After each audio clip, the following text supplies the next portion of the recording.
On Bulls. On today's episode, we'll be breaking down why it's important that Zach LaVine take a step as a leader both on and off the court next season. We'll also be breaking down some of the clutch stats between him and DeMar DeRoZan. We'll get into all that and more on today's solo episode, unfortunately, of Locked On Bulls. You are Locked On Bulls, your daily podcast on the Chicago Bulls, part of the Locked On Podcast Network, your team every day.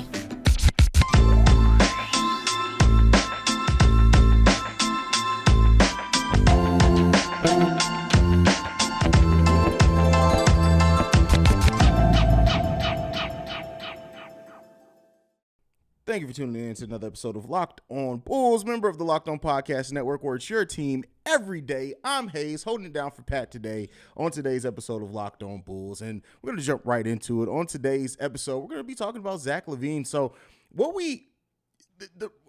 where this started, so there's a poll going around on who do you want to take the last shot, DeMar DeRoZan or Zach LaVine. We'll be breaking down some of their statistics in the clutch. I will go ahead and bury the lead a little bit on there. They were both very good in clutch time in the NBA last season, but it got me to thinking. With Zach LaVine, with the new contract that he signed, we've already heard so much about the fact that Zach takes the contract that he was given, the largest in Chicago Bulls history, as a badge of honor, as something that he knows he has to up his level next season.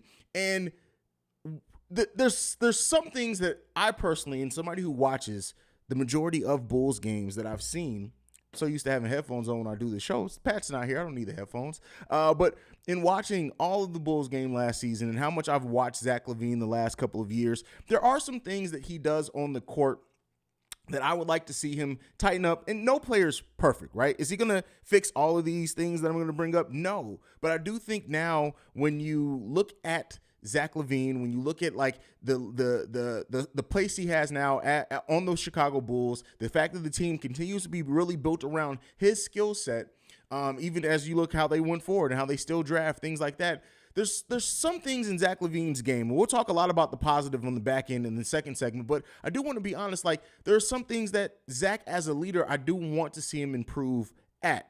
For one, for those who watch a lot of Chicago Bulls games, you guys will know that Zach LaVine, if he feels like he's not getting some foul calls that he sometimes rightfully does deserve, it really mentally takes him out the game. At that point, he starts forcing it. He starts trying to make a point. He's looking at the refs. His body language changes. And while I don't want to critique a player highly for that, it is something that when you look at the longevity of this team, because, yeah, DeMar DeRoZan was great last season. He was amazing. Like I said, we're going to break down some of those stats. It was great.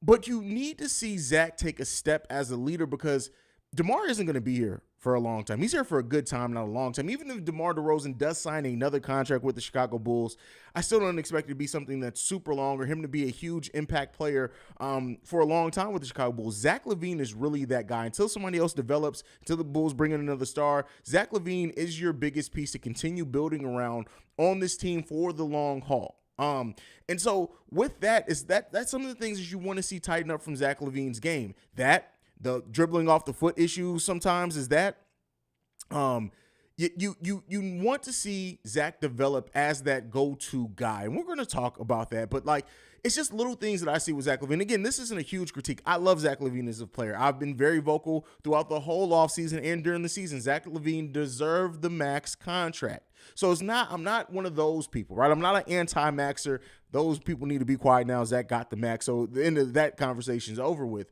But like, looking at Zach as a leader, right? And sometimes the best player isn't necessarily the vocal leader, right? You go back to the Derrick Rose Bulls. Derrick Rose was a leader on the court. Like, he led by example, but we know Derrick Rose wasn't the most vocal person. Joakim Noah was the vocal leader of that team handedly.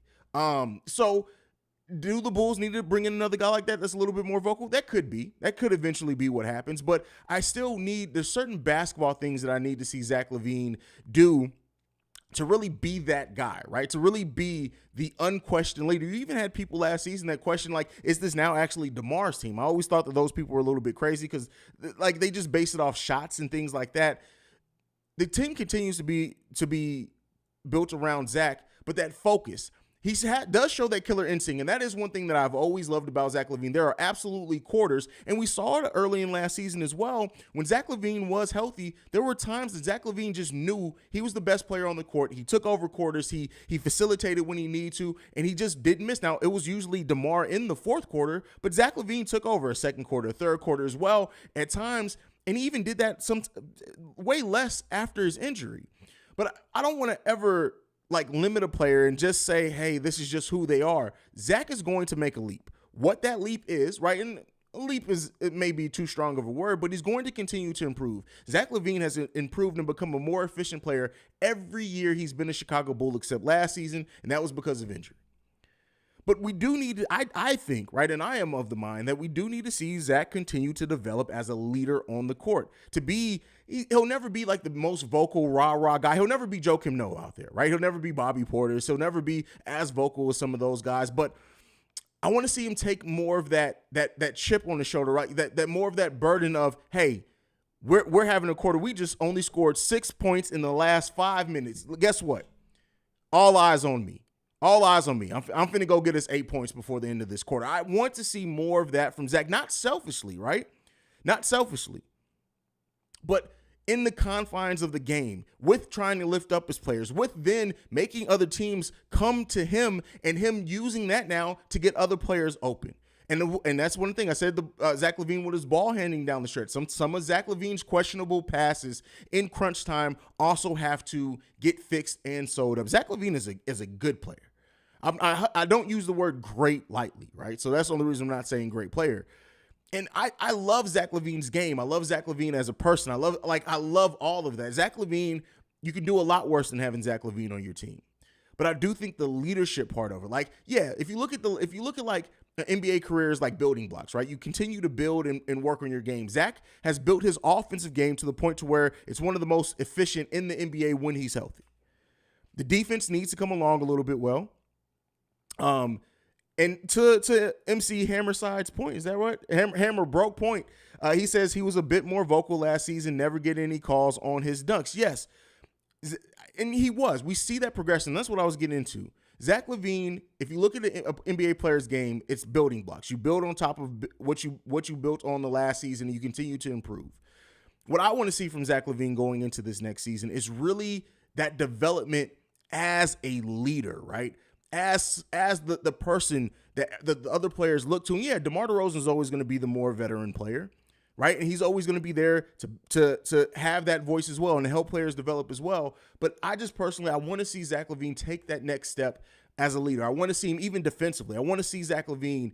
I've said it before over on Chicago Bulls Central. What I want to see from Zach in this next season is, I think his defensive rating was like at a 114. I want to see that get down to a 110. That improvement from Zach LaVine will completely change the dynamic of this team. And yeah, a lot of that was his health, right? We know that Zach LaVine was out there trying and he was not fully healthy last season. We know that. After the thumb, and then he was a little bit healthy after that. Once his shooting stroke started coming back after the thumb, it got to the point where it got to, and then the knee happened and COVID, and it was a lot of things that happened last season with Zach that it was a start and stop season for him. But I think we sometimes forget that when Zach was playing healthy and well, he was right up there with DeMar. Like, he was only averaging 1.3 shots less than DeMar DeRoZan and only a couple of points less, and he was actually more efficient than DeMar DeRoZan. So the basketball part of it, I'm not too worried about. But it's the defense, right? Have him lock in defensively. Have Zach LaVine not let the referees get in his head so much. There's so many games that we see from Zach LaVine in which the refs and the officiating completely takes him out of his game, and then he's not playing in rhythm anymore. He's playing to make a point. I want to see that version of Zach LaVine kind of restrict itself back down, play a little bit more focus, and I think it's going to happen, right? I don't worry about Zach LaVine because he's shown us, at least so far in his Bulls tenure, has the ability to continue. He's aware enough of what he does do and doesn't do that he continues to work and improve his game. But at this point, like, the offensive efficiency, yeah, he can always be a more efficient player. He's flirted with being the 50-40-90 player like the last 3 seasons. And I think at the beginning of this season, he was that. So the offensive efficiency is there, right? I'm not worried about the offensive efficiency anymore. I'm worried about that defense. I'm worried about the focus in crunch time. I'm worried about the making the passes, making other players on your team better. That's what I want to see from Zach LaVine in the next season. But all right, that's it for that. We're going to get into next up. We're going to talk about the clutch moments from Zach LaVine and DeMar, how there's not as much different as some people make it seem with that. But first, I got to talk to you guys about BetOnline.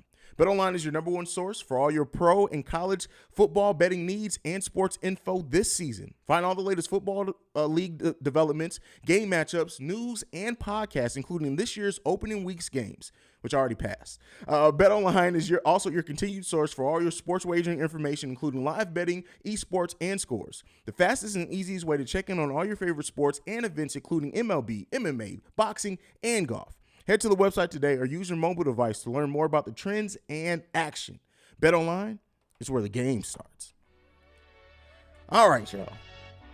So next up, we're going to break down and talk a little bit more about Zach LaVine and DeMar DeRoZan, specifically in clutch moments last season.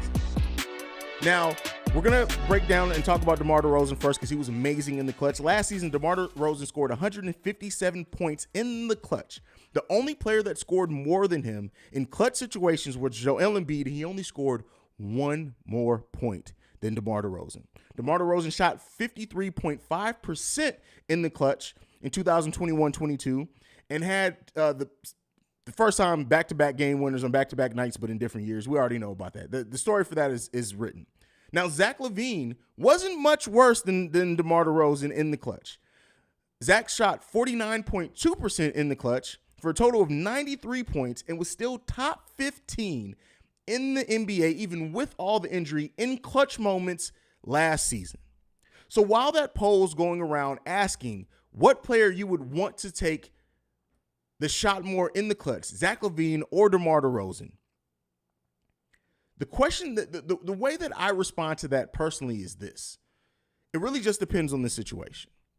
And the way that DeMar gets his points, I understand why DeMar was called on more in the clutch last season. DeMar DeRoZan that's what they brought him in for, right?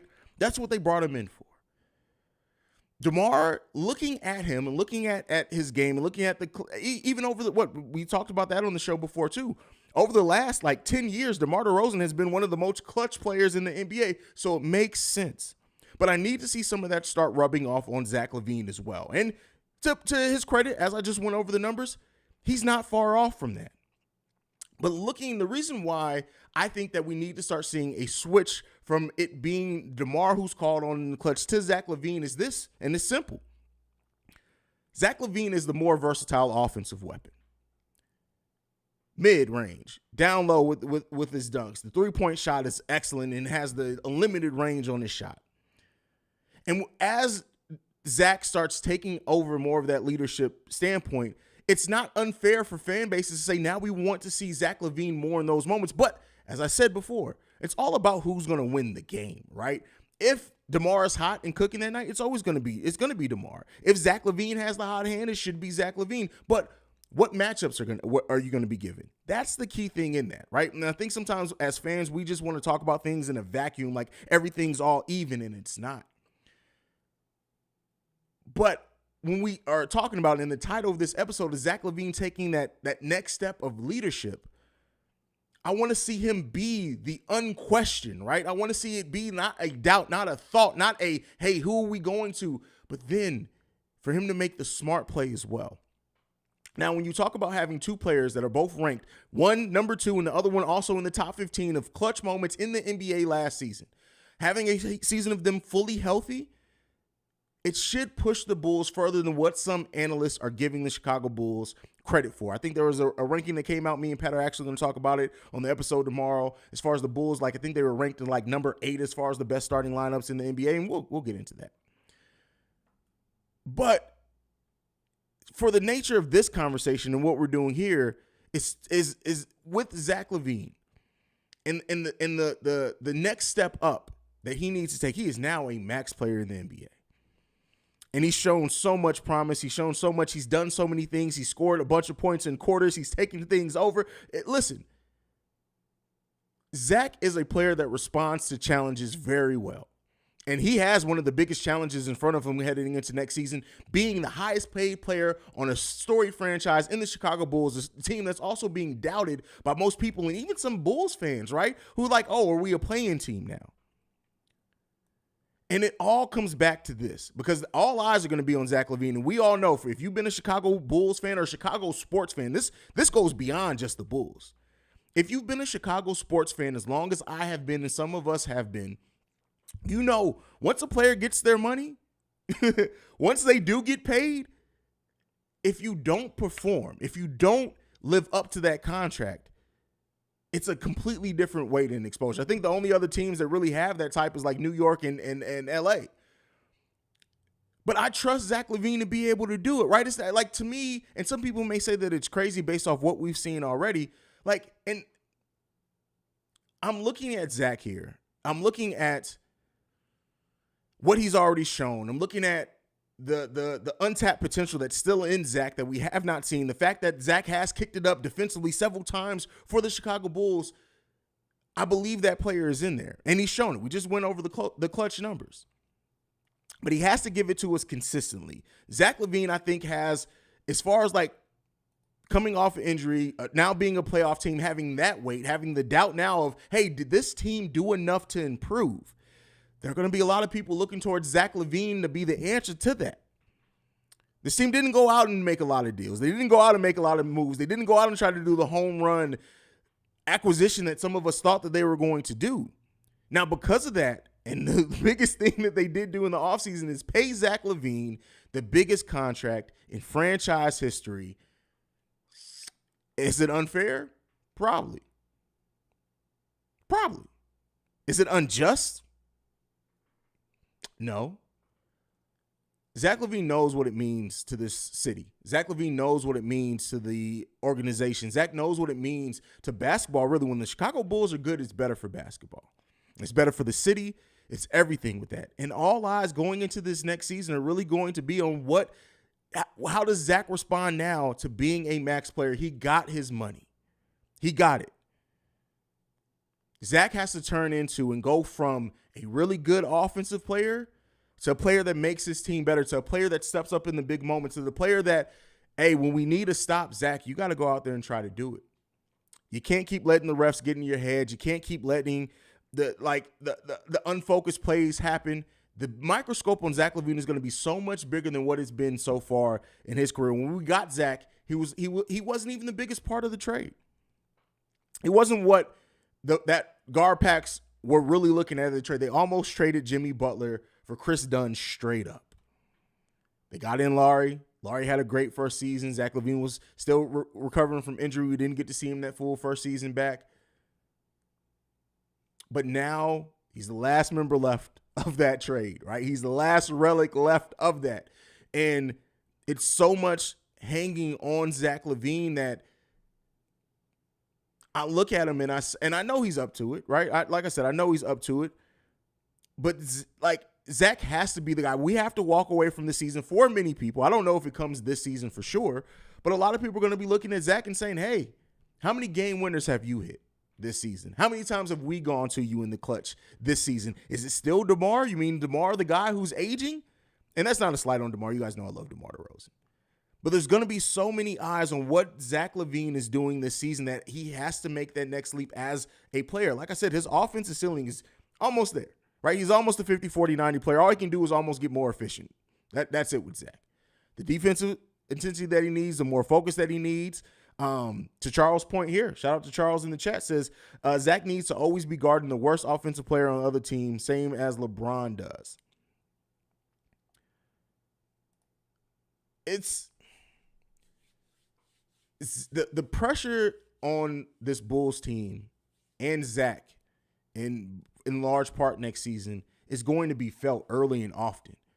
The Bulls have a rough schedule. They have like the second or third most backs-to-backs in the NBA. They only have 12 games in an 82-game season where they're going to have the rest advantage as well.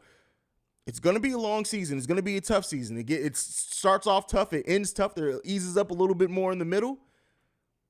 But the Bulls are going to have to figure it out. And a big part of that answer has to be Zach LaVine stepping up as a leader. Like, we can talk about the P. Will all day. Yes, 4th overall pick. He needs to make a leap. Ayo Dosunmu, 2nd round pick. What does he improve on this season? Does Vooch have a better season than what he did shooting last season? All those questions are still out there. But the one that people are going to look for is DeMar DeRoZan. Someday has a great point. Defense will be the major key. It will take the entire team and system to make it work. Great point there, brother. Great point. Great point. Nobody can take away from that. And that's really, like I've said before, Zach LaVine having that defensive rating, I think of 114, getting that down to 110, it would be such a big leap in one season for any player. And that's what I want to see Zach LaVine do next season. Now, we're going to go ahead and get ready to wrap up the show. But first, got another thing I got to talk to you guys about. That is the NBA Top 50. Steph Curry, Kevin Durant, LeBron James, Giannis Antetokounmpo. Which NBA player moves the betting line the most this season? Locked On and BetOnline odds makers present NBA Top 50 most valuable players starting September 19th. Find it on Locked On NBA, wherever you get your podcast, and on YouTube. I really hate doing ad reads solo. I'm not even going to lie to you guys. But now, with all that being said, with what we talked about, Zach, the numbers of him and DeMar in the clutch, this is the question I want to go back to on this, though, is what impact does DeMar DeRoZan continue to have for this team? As DeMar, as you know, he has 1 year left on his contract after this one. Billy Donovan has 1 year left on his contract after this one. Nikola Vucevic's contract is technically up at the end of the season.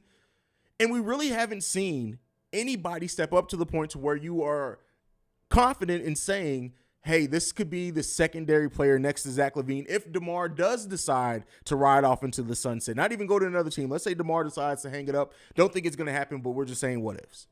Even though Nikola Vucevic, a contract extension has been talked about and expected for him and the Chicago Bulls to work out one once training camp opens. Shout out to them if they go ahead and do that. But that question still remains then is like, what do we do if DeMar does leave? What is DeMar's long-term future, if there is one, with the Chicago Bulls outside of next season? We just talked about DeMar DeRozan's clutch, still one of the best clutch players in the NBA. Statistically, he was the second best clutch player, only next to Joel Embiid last season in the NBA. And while we're talking about Zach LaVine needs to step up as a leader, absolutely, that all holds true. But we have a current player on this team in DeMar DeRozan who's mentored Patrick Williams, Ayo Dosunmu. Hopefully he takes Dalen Terry under his wing, and that the impact of having DeMar on this team for the longevity's sake is going to ride out. But let's say for some reason DeMar does go. Where does that leave the Chicago Bulls? Are we concerned about the future of the Chicago Bulls if DeMar DeRozan at the end of next season, like I said, either decides to hang it up or our LA team finally says they want to bring in DeMar and he wants to finish out his career at home? Now, this is far too early speculation. Everything, I admit that. I understand that. And hey, that's what podcasts are for. But it really does, like, as a Bulls fan, right, and as seeing what this team was before DeMar, before Vooch came in, the fact that we're already getting to the point where we may possibly, they both can leave for nothing. Over the next one over this offseason, one at the end of next season. It questions the stability of this team. Like somebody, like I've always been of the mind that we don't have to push and pressure Patrick Williams, Ayo Dosunmu, or anybody to make a leap right now. The point of bringing in DeMar DeRozan was to bring that along slowly, but Patrick Williams missed a whole season of development last season for the most part. Had a great offseason. Shout out to Dalen Terry, who's had probably one of the best rookie offseasons ever that I've ever seen, and just the amount of games and people he put himself around. But it does bring those type of questions on. Shout out to Shy Bulls podcast with the Cognac Boys. They say, time for Zach LaVine to take that leading role on offense and defense. He has the skill, athleticism, and financial stability to be the best player on this team. Absolutely right. It's 100% correct. There's no questions about that. None. Let's be clear here. No questions about that at all. Zach LaVine has the athletic gifts to be a damn good defender in this league. We just haven't seen it consistently. We've seen plays of it, right? We've seen plays where Zach LaVine just goes into a defensive mindset where he just has this, oh, you're not finna get past me. I'm about to stop you. And he's successful in that at times. But we need to see that consistently from Zach LaVine. Sam Day says, Acme signing trades in the works. I don't think so. I doubt it. I do think more than not, again, this was for the nature of speculation and conversation, but I do think for the most part, DeMar DeRozan is going to be back. I really don't. When you look at what DeMar has built here, the way that this team, this organization, the city has embraced DeMar DeRozan, I don't necessarily see DeMar leaving. But weirder things have happened. This is the NBA. Weirder things have happened. Once somebody hits free agency, all it takes is a team that's on the precipice of a championship, or God forbid, a championship team, make an offer that DeMar can't refuse. But some of the biggest questions, like when you look at the longevity and future of the team, are only because, like, we have the young talent. We have Ayo. We have Patrick Williams. We drafted Dalen Terry. Kobe White still has some potential, even though I know a lot of Bulls fans think Kobe White's, and fairly, Kobe White's careers with the Chicago Bulls may be wrapping up. Marko Simonovic, we still don't know exactly what Marko can be. So when you look at, like, as Acme continues to build out this team, and Acme is a very well-prepared person. I'm sure he has a plan in place, but it's going to be interesting. It's going to be interesting. MC Hammer Broke says, resign, he will be a Bull forever in our hearts. Yeah, that's fair. Charles Davis Aiken says, Acme, I think the plan is putting length and athleticism around Zach and see if a top 5 player wants to leave a team. I agree. When you look at, and that's not even, yes, length and athleticism around Zach is what you want. But when you look at the NBA, that's what they're going towards anyway, right? You want players that are versatile. Ayo can play multiple positions. 6'5" as a point guard with a almost 7-foot wingspan, or maybe a little over 7 foot. I can't remember. Zach LaVine, Dalen Terry, Patrick Williams. Like, those are very long and athletic players. And some of the younger players on this team, Lonzo Ball. Let's not forget Lonzo, right? Just because he's injured, let's not forget how Lonzo could factor, especially when healthy, into the Chicago Bulls' future. And Acme is building a team that is kind of future-proof. And that's good. That's what he should do as a general manager. But you still either want to see one of those players take a leap, or there's going to be huge questions if DeMar were to leave. Someday says, true, Haize. Vets like DeMar who won and experience helps with developing young. Oh, DeMar DeRozan and what he's given the Chicago Bulls is going to be felt for the, like, as long as Pat, keep in mind, like this is the way that it's one of these days, maybe I'll convince Pat and we can actually do like an NBA tree, family tree type thing. But you look at, like, DeMar learned from Kobe. Kobe's then taught it to Ayo Dosunmu, Patrick Williams with those 4 a.m. workouts, hopefully Dalen Terry as well. And if they really take to this, learn it, they're going to remember this for all their career. If they're a Chicago Bull for a long time, which I hope that they all are, they then teach that to the next people. Those next players may not even play with DeMar DeRozan, but they may learn lessons from DeMar DeRozan through those other players that learned it from DeMar. That's how you build culture in an organization. That's why I've always said that bringing in DeMar DeRozan was a culture-changing decision by Acme, and a good one for that. All right, we've got Shy Bulls podcast again in the building. They say DeMar going to be a tough decision after his contract, all incumbent on the Patrick Williams growth. It really depends with that, right? Patrick Williams extension. Yeah, I mean, DeMar, like, it's really Patrick Williams. And like I said, I've always been of the mind, like, let's not force Patrick Williams to have to take on this huge offensive load yet. Like, everybody who talks about Patrick Williams developing is really just focused on points. I talked about that over on Chicago Bulls Central. Actually, Patrick Williams has only had 15 games in his NBA career that he's got double-digit shot attempts out of 88 games played. Some of that's on the coaching staff. Some of that's on him from passing up shots. But again, keep in mind, 14 of those games were in his rookie season. One of those games during the regular season, he did get more in the postseason. One of those games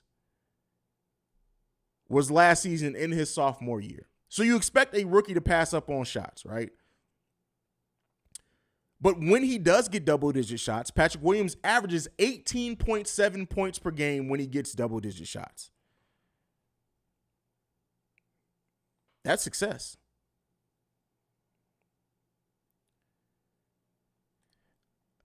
09 Low-Key says people didn't pay attention to him when he was on the Spurs, but he really improved every aspect of his career while he was there. Absolutely. He refined every part of his game. That's when people are like, there was somebody in the comments here not too long ago said, DeMar hasn't, improved any since he came in the league. It's like, you don't watch basketball. You can't possibly watch basketball and say that. You can only be a box score watcher and say something as idiotic as that.